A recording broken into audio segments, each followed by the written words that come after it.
Hello and welcome to a guide video for Friday the 13th, the game. It's already 2024, but I feel this game is still relevant. Official servers will remain open until at least December 2024, so they might even remain online for longer.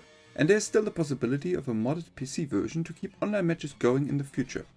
Alternatively, offline matches against bots should also be possible on console as well in 2025. Today we're going to take a look at Part 2 Jason. Let me start by saying that Ilphonic did a great job nailing his look from the respective movie. They admittedly actually did a great job with all different Jason variations, but I do think it is worth a mention since certainly not every game manages to get this right. Part 2 Jason stands out from the killer crowd, since he's the only Jason in-game not wearing an ice hockey mask, but a one-eyed sack as a mask instead. This is why a lot of people refer to him as Sackhead Jason.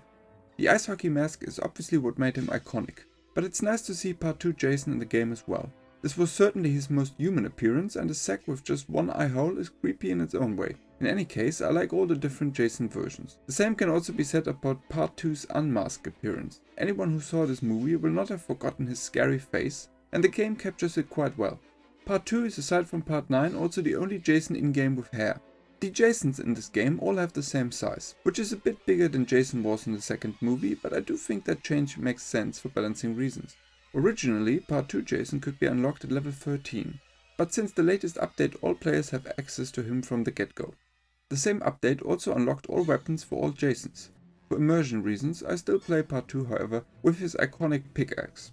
Jason admittedly did use a machete, a spear and a pitchfork in this movie as well. But the scene with Jason blocking the machete strike by Ginny with his pickaxe in the shack is probably the most memorable for me. You can however switch to weapons if you feel like it. The 3 unique kills for the pickaxe are Can Opener, Throat Hack and Headbutt. With Can Opener, Jason uses his pickaxe like a can opener to rotate a victim's head by 180 degrees. A very creative kill. With Throat Hack does Jason throw a counselor to the ground and hits the cowering counselor in the head with his pickaxe, similar to traditional beheadings. Less iconic, but still a nice kill. And Headbutt is really straightforward. First a little headbutt to stun the victim, and then a simple strike right into the face with the pickaxe. You can't argue against the classic. 3 additional pickaxe kills could be unlocked via the purchase of the Jason Part 2 kill pack for €3 or $1. Unfortunately, the DLC has been digitally delisted together with the game at the end of 2023. Perhaps however these kills can still be used via a mod on the PC version. The first additional kill was Curb Stomp. Jason throws his pickaxe to the ground, forces the victim on top of it and makes sure that the head goes through the pickaxe with a mighty foot stomp. With Top Popper does Jason hit his pickaxe through the chin of a survivor, like a really deadly uppercut.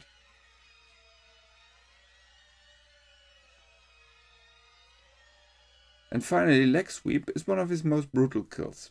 The first swing with the pickaxe breaks the victim's leg and makes them collapse to the ground, while the second strike directly into the head finishes them off.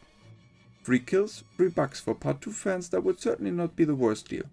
Personally, I really like Can Opener, Leg Sweep and Headbutt. If you want to have even more immersion, then you have to play Part 2 Jason on either Pickaxe Lodge or Pickaxe Small, which are the 2 maps in game modeled after the camp in Friday the 13th Part 2. If you saw the movie, then you will definitely recognize a lot of places of the Pickaxe camp. Jason's shack, Pamela's sweater and the voice of Jason's mom talking to him all play an important role in Friday the 13th the game, and they're all based on the second movie. But now let's talk some more about the actual gameplay with this Jason. Part 2 Jason is heavily designed for an objective control playstyle. We can also see this if we look at his strengths. First, he's got the ability to run, same as the other human Jasons, which allows him to sprint after counselors. Second, he also starts with more traps than the other Jasons, 7 to be precise. His last strength is his Morph ability. It has a faster cooldown than the other Jasons and will replenish after only 20 seconds. Part 2 Jason's weaknesses on the other hand are first his shift. It's got both a slower speed and therefore also shorter range, as well as a longer cooldown. His second weakness is his defense. Part 2 Jason has a lower chance to successfully block attacks in combat stance, and he's also easier stunned and more likely to lose his mask after attacks. His third weakness is water speed. Jason will move slower in the water than other Jasons. All Part 2 Jason's other abilities like Sense or Stalk and his amount of throwing knives are the same as the average Jason, neither a particular strength nor a weakness. But let's take a closer look on the impact of those strengths and weaknesses. The water speed weakness is in my opinion not a big deal. Unless survivors are trying to escape with a boat, this will not have any impact. On a lot of maps there isn't even a boat, and counselors are usually more likely to go for the police or cars anyway in my opinion.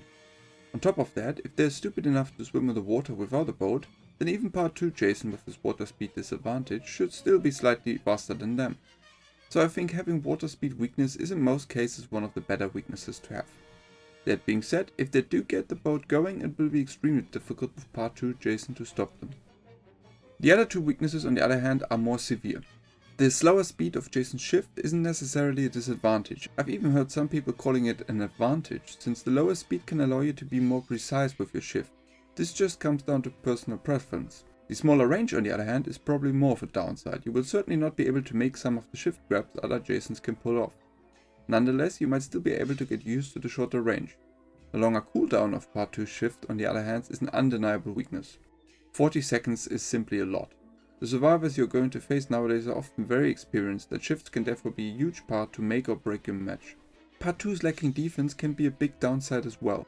In most lobbies I encountered recently, there were at least 3 to 5 players trying to gang up on Jason. The lacking defense ability can therefore come into play if they keep stunning you once you grab one of them. The fact that Part 2 Jason can also lose his mask quicker due to the lower defense is on the other hand not a big deal in my opinion. Unless the survivors happen to use Pamela's Sweater and Tommy against you, there are no disadvantages for losing your mask during the match. So I wouldn't worry about that aspect too much. The lacking defense of Part 2 Jason, by the way, also story-wise makes sense, since he got probably more beaten up in this movie than any of the others. He was still a rookie at the job after all, during Part 2, even though a very talented one at that.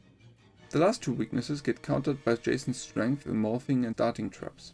The 7 starting traps allow Jason to lock down objectives like the phone box, the cars and even his shack. How much you rely on traps with Jason is obviously personal preference, but Part 2 Jason is clearly designed to utilize them and prevent survivors from completing their task.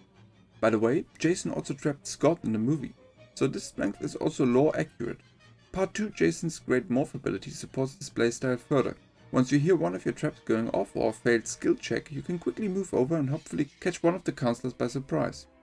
A 20-second cooldown means you will pretty much always be able to travel across the map, and Part 2 Jason should do this a lot to keep the heat up on the survivors. Jason's running ability isn't the most important strength, since it is only a little bit faster than walking Jason's. That being said, it can help to counter the longer shift cooldown of Part 2 Jason, since you can easier chase and catch up with the survivors. This reigns especially true against slower speed counselors, which will get catched much quicker. Some people prefer running Jasons, other walking Jasons, since they offer different strengths. This is once more a matter of personal preference. How effective you are in an objective control playstyle will make or break your experience with Part 2 Jason in my opinion. I don't think there are any bad Jasons out there, but they do have different playstyles and not everyone suits every player. I always try to put 2 traps at the phone box, 2 at the 4-seater car and at least 1 at his shack. If you manage to switch between places and kill at least 3 to 4 players before they complete their objectives, then Part 2 can have a great match. If you however only get 1 to 2 players before they call Tommy Jarvis and the police or fix a car, then things can become a lot more difficult for Part 2 Jason. Since at this point your lack of shifts and defense can come into play. The fact that nowadays in most matches you will face coordinated groups of veteran players is definitely making it a bit harder for Part 2 Jasons. I think a couple of years back, Part 2 Jason was a lot more effective against random players who hadn't learned every single map and objectives yet, and who weren't coordinating their attempts at the objectives. Don't get me wrong, Part 2 Jason can definitely still be very strong, but I do think it requires more skill nowadays to be effective with him than in the past. Nonetheless, I think it's pretty nice that the Jasons do feel and play quite differently. Part 2 Jason is strongly recommended if you want to have map control and prevent objectives from being completed. That's all for today. Thanks for watching the video, and I hope to see you in the next one.